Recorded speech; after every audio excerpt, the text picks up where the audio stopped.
Picking out some things on your own face, you know, things that you like about yourself, and adding those into your own portrait to make it your unique portrait. So for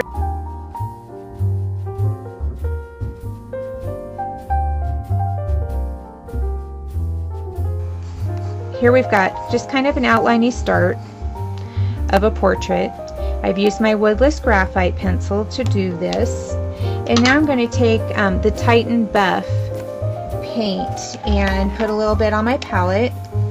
And if you use a little bit of Titan Buff, a little bit of the glazing liquid or water, or a combination of both, equal parts glazing with liquid to paint usually, just gives you a nice glaze of color. Okay, and I'm just going to very quickly, remember this is a journal, I'm going to very quickly and very loosely go right over and paint this skin color in.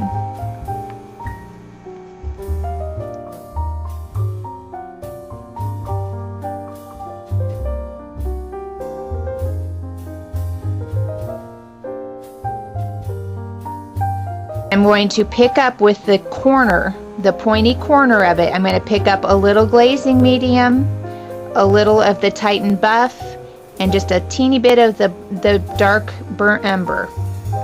And I'm going to work my paint by blending, by flipping my brush over and over to mix the paint. What you want on a good flow is you want paint on one edge of your brush, no paint on the other, and the paint gradually fades out.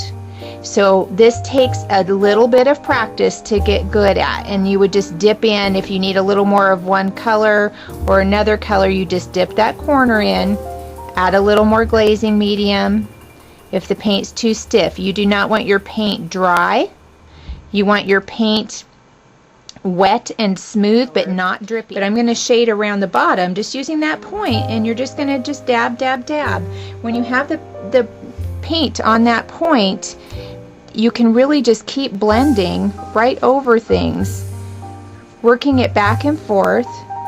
Then the last thing that I would do is some highlighting, and I'm going to use straight white for that. The white into the tip of the brush, so you can see the white is on the corner, and then I'm going to come down and hit the highlighted spots of her face. And I'm not concerned about that little white fleck there, because I'm going to be adding some white flecks, and sometimes I just leave the white of the paper behind showing through. Okay, now if you're wanting to add a little more interest to the eye, you can take your water-soluble graphite pencil and make a little line around the outside of the pupil.